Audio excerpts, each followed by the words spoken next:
안녕하십니까. 암호화폐 정보를 전달해드리는 닥터 비트맨입니다. 목요일도 슬슬 마무리되고 있습니다. 어떻게 오늘 하루 잘 보내셨나요? 지난 이틀간의 회복세가 잠시 소강 상태를 보이며 또다시 하락하면 어떻게 하나 싶은 분위기가 시장 전반에 돌고 있습니다. 내일이면 이제 크리스마스 이브인데요. 이번 연도가 가기 전 산타 랠리를 기대하시는 분들이 많으실 것으로 보이는데 과연 일주일 남짓 남은 2021년 모두가 기대하는 산타 랠리가 이루어지기를 진심으로 바라보겠습니다. 오늘 남은 시간도 잘 마무리하시길 바라면서 목요일의 마무리는 과연 어떠한 소식들이 반겨주게 될지 한번 같이 보도록 하겠습니다. 현재 암호화폐 시장의 가격은 조금 아쉬운 상태이지만 그럼에도 올해 암호화폐 업계에 있어서는 기념비적인 해가 아니었을까 싶습니다. 이 비트코인의 가격의 경우에도 연초 대비 높은 가격을 유지하고 있으며 수많은 알트코인들 또한 많게는 수천 %에 이르는 수익률을 보여주었는데요. 이에 따라서 암호화폐 업계 또한 엄청난 규모의 투자를 유치받았다는 최신 보고서가 나왔습니다. 전년 대비 엄청난 성장률을 보여주었는데 과연 어떠한 내용인지 같이 한번 보도록 하겠습니다. 올해 암호화폐 업계 251억 달러 규모 투자를 유치받았다. 전년 대비 719% 상승했다. 헤드라인이 멋지게 장식이 되어 있습니다.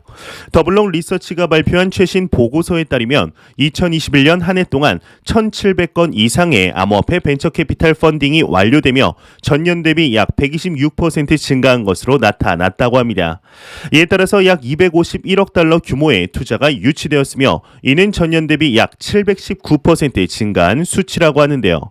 또한 올해 유니콘 지위를 획득한 암호화폐 기업은 65개 이상으로 이는 2년을 기준으로 볼 때 약 491% 증가한 수치이며 최근 유니콘 지위를 획득한 암호화폐 기업으로는 FTX, 알케미, 텍스비트, 윤 애널리틱스 등이 있다고 하네요.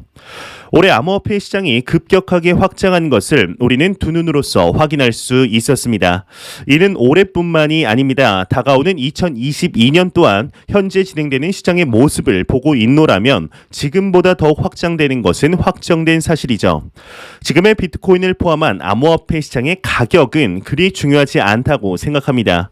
이 시장은 현존하는 그 어떠한 자산 시장보다 크게 확장이 될 것이며 수많은 플레이어들 그에 따라 유동성 자금들이 흘러들어올 것이라는 것을 잊지 않으셨으면 좋겠습니다.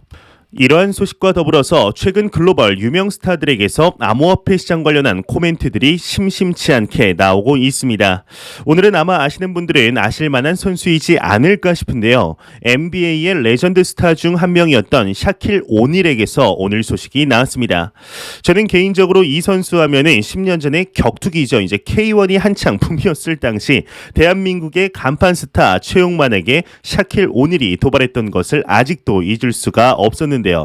아쉽게도 대결이 성사되지는 않았지만 최근 한 인터뷰에서 샤킬 오닐의 경우는 최용만과 싸웠어야 했다며 10년 전 대전료가 무려 10억 원이었다는 이야기를 하여 상당한 화제가 되었었습니다.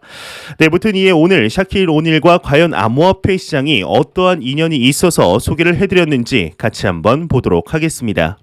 NBA 스타 샤킬 오닐 트위터 이름을 샤크 이더로 이름을 변경했다. 헤드라인이 장식이 되어 있습니다. 미국 프로 농구 스타 샤킬 오닐의 경우는 자신의 트위터 프로필 이름을 이더리움 도메인 주소인 샤크 이더로 변경했다고 합니다. 디파이 대시보드 제퍼에 따르면 샤킬 오닐의 해당 주소에는 약 79,443달러 규모의 NFT 자산이 보관되어 있는 것으로 나타났다고 하는데요. 앞서 샤킬 오닐의 경우는 지난 10월 이더니티 체인에서 자체 NFT 시리즈를 출시한 바 있었다고 하네요. 현재 수많은 스포츠 스타 그리고 유명 인물들에게서 암호화폐 시장 관련한 코멘트들을 심심치 않게 볼 수가 있습니다. 이러한 언급들은 팬들에게 조금 더 이 시장을 친근하게 다가갈 수 있는 좋은 매개체가 될 텐데요. 이러한 소식과 더불어서 아마 제 영상을 통해 스테이킹을 진행 중이신 분들이라면 모를 수가 없는 거래소이죠. 크립토닷컴에서 새로운 소식이 나왔습니다.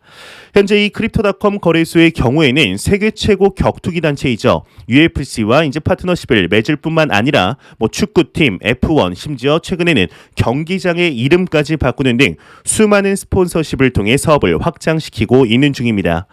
이에 다가오는 2월 미국의 슈퍼볼 광고에도 참여한다고 하는데 이 광고 30초 하는 비용이 생각보다 어마어마한 것 같습니다. 과연 어떠한 내용일지 같이 한번 보도록 하겠습니다. 크립토닷컴 내년 미 슈퍼볼 광고에 참여하겠다 헤드라인이 장식이 되어 있습니다. 디크립트에 따르면 크립토닷컴이 내년이죠. 2월 13일 내셔널 풋볼 리그 슈퍼볼 기간에 광고를 낸다 발표를 했다고 합니다. 2021년 슈퍼볼 광고 비용은 30초에 무려 650만 달러로 알려진 바 있다고 하는데요. 크립토닷컴의 CEO 크리스 마잘렉의 경우에는 회사의 최고 경영자들은 거래소가 향후 3년에서 5년 안에 세계 20대 소비자 브랜드 중 하나가 되기를 원한다며 이 스포츠는 모든 사람들에게 다가갈 수 있도록 도와주는 매개체이다. 슈퍼볼을 통해 우리의 목표에 한 걸음 가까워질 것이라 말했다고 하는데 지난 10월 또 다른 암호화폐 거래소이죠. FTX 거래소 또한 슈퍼볼 광고에 참여한다는 발표를 했다고 합니다. 현재 암호화폐 거래소들의 공격적인 홍보세를 확인할 수가 있습니다. 현재 이뿐만이 아니라 오늘 미국 뉴욕 지하철 광고판에 아발란체 광고가 등장하여 상당히 또다시 화제가 되었었는데요. 이런 모습들 하나하나가 대중들에게 암호화폐 시장에 대해서 더욱 친근하게 만드는 매개체가 되겠죠. 또한 최근 들어서 암호화폐 스테이킹에 관한 문의들이 지속적으로 오고 있습니다. 조만간 이에 관한 내용 다시 한번 만들어서 업로드하도록 하겠습니다. 이러한 소식과 더불어서 최근 암호화폐 시장에 대해서 이야기를 할 때면 우리나라에서 이 대한민국에 관한 이야기를 빼놓을 수가 없는 것 같은데요. 특히나 전통 금융권의 강자인 은행권의 주요 인물들이 암호화폐 거래소로 이적해가는 것을 확인할 수가 있었습니다. 지난 2021년 7월 당시 금감원의 부국장이 업비트로 이적했다는 사실이 밝혀져 상당한 화제가 되었었는데 오늘은 우리나라 제1금융권 은행 중 한 곳이죠. 농협은행에서 출신의 상무를 영입한 거래소가 있어 화제가 되고 있습니다. 정확히 어떤 내용인지 같이 한번 보도록 하겠습니다. 플라이빗 거래소 전략기획실 신설 및 NH농협은행 출신 상무를 영입하였다 헤드라인이 장식이 되어 있습니다. 가상자산 거래소 플라이빗의 운영사 한국디지털 거래소가 미래 관점의 사업 경쟁력과 이제 신성장 동력 발굴을 강화하기 위해 전략기획실을 신설하고 초대 실장에 NH농협은행 출신의 상무를 영입했다고 합니다.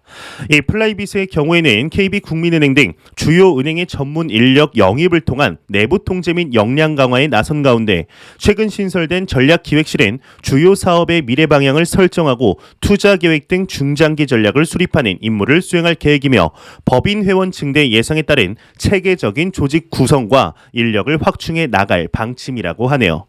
한편 플라이빗은 정식 가상자산 사업자로서 트래블룰 시스템 구축에 대한 의무를 이행하기 위해서 기술 적합성, 상호 호환성, 확장성 등을 종합적으로 평가해 전문 솔루션 업체를 선정할 계획이라고 합니다. 현재 확실히 글로벌적으로 암호화폐 거래소들의 가장 큰 골칫거리 중 하나가 규제적인 문제가 아닐까 싶습니다. 현재 제도권 안으로 이 시장이 들어가려는 과도기적인 시점, 명확한 규제가 딱 정해지지가 않은 상태이죠. 이에 따라서 대한민국뿐만이 아니라 글로벌적으로 보았을 때도 전통 금융권에 있던 주요 임원진들이 암호화폐 거래소로 영입되어 가는 것을 심심치 않게 볼 수가 있습니다. 이 미국의 경우도 살펴보면 전 SEC의 위원장을 역임하였던 제이 클레이튼의 경우 사임 후에 월리버라고 불리우는 암호화폐 투자 전문 회사에 영입된 것을 확인할 수가 있었는데요. 또한 은행권과 거래소 간에 보이지 않는 벽을 제거하려는 규제들이 하나둘씩 나오는 시점인 만큼 이러한 움직임들이 지속적으로 나올 것으로 충분히 예상이 되고 있습니다. 현재 암호화폐 시장의 규제 프레임워크는 다가오는 2022년에는 어느 정도 잡히지 않을까 많은 전문가들이 예상을 하고 있죠. 과연 이러한 규제가 완전히 잡혀서 어느 정도 안정적인 시장이 되었을 때 과연 이 암호화폐 시장이 어떠한 모습으로 변모하게 될지 한번 기대해 보도록 하겠습니다. 이러한 소식과 더불어서 올해 암호화폐 시장의 빅 이벤트를 꼽아보라고 한다면 단연코 이 소식을 빼놓을 수가 없을 것입니다. 지난 2021년 10월 당시 SEC 측으로부터 승인이 나게 된 비트코인 ETF를 비트코인 ETF를 빼놓을 수가 없을 텐데요. 물론 현물은 아니었지만 선물이라도 승인이 된 것 자체가 상당한 진전임에는 부정할 수가 없는 것이죠. 이제 남은 것은 현물 ETF인데 아무래도 지금까지의 SEC의 기조를 보았을 보았을 때 쉽사리 승인이 되지는 않을 것으로 보입니다. 하지만 이러한 기조 속에서도 내일이죠. 크리스마스 이브날인 12월 24일 크리스마스의 기적을 한 번이라도 기대해 볼 만한 현물 ETF 승인권이 하나 남아 있었습니다. 지난 4월 검토에 들어갔었던 것이 이제야 결과가 나오는 것인데, 하지만 예정되어 있었던 크리스마스 이브가 아닌 오늘 SEC 측에서 결과를 내놓았습니다. 어떤 내용인지 같이 보도록 하겠습니다. 미국의 증권거래위원회 SEC가 크립토인의 현물 비트코인 ETF 승인 요청을 거부했다는 소식이 나왔습니다. 앞서 바네크의 동일 ETF 신청 반려 이후 5주 만이라고 하는데요. SEC는 지난 4월 크립토인의 현물 비트코인 ETF 출시 승인 여부 검토를 시작했다고 이렇게 발표를 하였었죠. 크리스마스의 투자자들에게 상처를 주는 것은 옳지 못하다고 생각하는 SEC 측의 작은 배려일까요? 참 아쉽게도 이번 연도 현물 ETF 승인은 이제 완전히 기대할 수 없게 되어버렸는데요. 글로벌 1위의 비트코인 펀드를 운용하고 있는 그레이스케일 또한 원래대로라면 내일 결정이 났어야 했지만 2022년 2월로 연기를 한 상태이죠.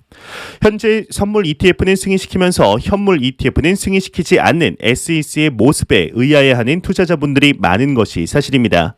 하지만 이러한 의아함은 우리뿐만이 아닌 미국의 상원, 하원 의원들과 수많은 암호화폐 산업의 종사자들 또한 똑같이 느끼고 있는 중인데요. 사실상 선물 ETF가 승인된 시점에서 현물 ETF 승인의 경우 시간의 문제이지 결국에는 도달을 하게 되어 있습니다. 미 SEC 측에서 본인들의 장기인 시간 끌기를 계속해서 하고 있는 중인데, 다가오는 2022년에는 제도권 진입에 제대로 된 스타트 라인인 현물 비트코인 ETF의 승인이 되기를 진심으로 바래 보겠습니다. 매일같이 나오는 리플 XRP에 관한 소식이 오늘도 또한 나왔습니다. 최근 미 SEC와의 소송으로 힘든 시간을 보내고 있는 와중에 현재 XRP 투자자들에게 가장 큰 흥미를 끄는 소식이 있죠. 바로 XRP의 에어드랍인 솔로제닉에 관한 소식인데요. 이제 얼마 남지 않은 상황 속에 이 에어드랍을 지원하겠다는 거래소가 지속적으로 나오고 있습니다. 오늘 또한 새로운 거래소에서 소식이 나왔는데 어떤 거래소에서 지원을 하겠다고 했을지 같이 한번 보도록 하겠습니다. 바이비트 XRP 보유자 대상 솔로제닉 에어드랍 지원하겠다 헤드라인이 장식이 되어 있습니다. 글로벌 암호화폐 거래소 바이비트의 경우는 리플 XRP 보유자를 대상으로 솔로제닉 에어드랍을 지원한다고 공지했다고 합니다. 한국 시간 기준 2021년 12월 25일 오전 5시에 바이비트 내 현물 계정, 파생상품 계정 및 바이파이 계정에 XRP를 보유 중일 경우 솔로제닉 에어드랍이 지원이 되며 솔로 재단의 일정에 따라 토큰 분배 완료 후 지급될 예정이라고 하는데요. 정말 얼마 남지 않았습니다. 이틀밖에 남지 않은 시점, 엊그제는 바이낸스, 어제는 비트로 거래소, 오늘은 바이비트 거래소에서 소식이 연달아 나오고 있는데요. 하루밖에 남지 않은 내일이라도 추가적인 소식이 나오게 될 경우 바로 알려드리도록 하겠습니다.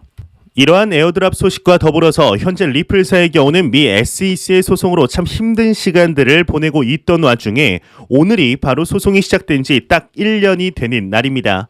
2020년 12월 23일 플레어 네트워크의 출범으로 인해 순조롭게 가격이 상승하던 와중 가격에 큰 압력을 준 사건이었는데요.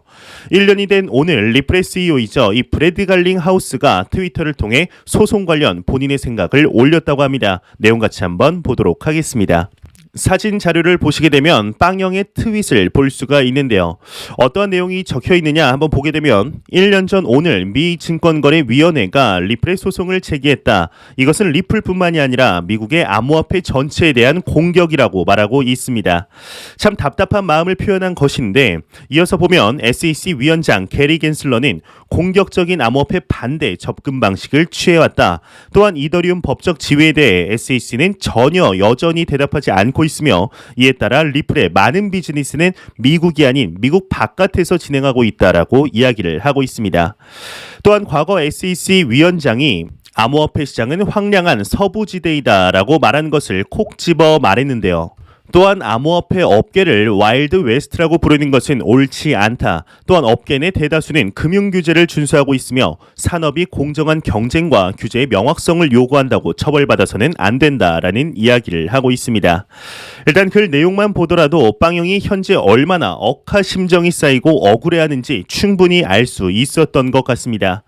참 지긋지긋한 이 소송이 과연 언제쯤 끝이 나게 될까요? 끝이 날 듯 끝나지 않는 이 소송의 행방이 다가오는 2022년에는 마무리가 되기를 진심으로 바라보겠습니다.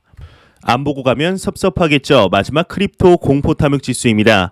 전날 대비 11포인트 하락한 34포인트를 기록하며 현재 여전히 공포 단계를 유지하고 있습니다. 이 지수는 0이면 공포, 100이면 낙관을 의미하게 되죠. 어제까지만 해도 다시금 회복할 것이라 보였던 시장의 모습이 하락함에 따라 참 안타까운 모습들이 보여지고 있습니다. 이러한 상황 속에 암호화폐 시장에 대한 단기적인 전망뿐만 아니라 다가오는 2022년의 크립토 시장에 대한 전망들이 온갖 매체들에서 쏟아지고 있는 중이죠. 이 전망들을 보게 되면 더욱 이 시장이 확장될 것이라는 의견도 있지만 오히려 비트코인의 가격을 기준으로 현재보다 더욱 하락할 것이라는 이야기들 또한 나오는 등 양분된 모습을 보이고 있는데요. 시장이 어떠한 모습을 보이든 이 두 부류 중에 한 부류는 맞게 되는 것이죠. 현재의 암호화폐 시장의 모습과 과거의 모습을 통하여 미래의 이 시장이 어떠한 모습일 것인지에 대해서는 제 아무리 전문가라고 한들 그들의 의견을 100% 믿는 것은 좋지 않다고 생각합니다. 개개인의 투자자분들에게는 본인만의 확실한 투자의 방향성과 투자 철학을 바탕으로 앞으로 암호화폐 시장이 어떻게 변화할 것인지 민감하게 받아들이며 본인만의 방향성이 뚜렷한 것이 가장 중요하다고 생각을 하는데요. 이 말인즉슨 개개인이 개개인 스스로가 내가 전문가다라는 생각을 가져야 한다는 것이죠. 항상 내가 투자한 자산에 대한 펀더멘탈을 지속적으로 확인하시며 이 시장의 미래와 청사진이 어떨지 본인만의 기준을 한번 세워보는 것도 중요하지 않을까 싶습니다. 이 시장에 대한 제 개인적인 시각을 말씀드리자면 많은 영상을 통해 말씀을 드렸었지만 현존하는 자산군 중에 가장 높은 내재 가치를 가지고 있다고 생각하고 있습니다. 뿐만 아니라 매년 확장이 될 것이며 앞으로 2년에서 3년 뒤 지금과는 비교도 안 될 정도로 시장이 커질 것이라고 생각을 하고 있는데요. 현재 글로벌 자산 운용사들과 투자은행들, 보험사, 개인연금, 퇴직연금, 공적기금, 국가 단위의 투자, 마이너스 채권의 자금 흡수와 해지 수단으로서의 인식, 글로벌적인 인플레이션의 위협 등을 생각해 보았을 때 이 시장이 없어지지 않고 더욱 확장되리라는 100%에 가까운 확신이 있는 상태입니다. 현재 이 시장에 투자를 하고 있는 모든 투자자분들은 10년 안에 모두 경제적 자유, 경제적 독립을 할 수 있다고 개인적으로 100% 확신하고 있습니다. 올바른 투자 철학과 올바른 투자 방법이 선행이 된다면 말이죠. 절대로 단기적인 시각이 아닌 항상 장기적인 시각으로 또한 여유 자금을 통하여 진행하시길 진심으로 바라보겠습니다. 제가 준비해온 소식은 여기까지입니다. 영상이 도움이 되셨다면 구독과 좋아요 그리고 광고 한 편만 처음부터 끝까지 시청 부탁드립니다. 이 채널은 오직 광고 수익으로 운영이 되게 됩니다. 항상 영상 시청해 주시는 시청자분들, 구독자분들 너무나 감사드립니다. 오늘 남은 시간도 잘 마무리하시길 바라면서 저는 더욱 도움이 되는 영상으로 내일 아침 출근 시간에 찾아뵙도록 하겠습니다. 지금까지 닥터 비트맨이었습니다. 감사합니다.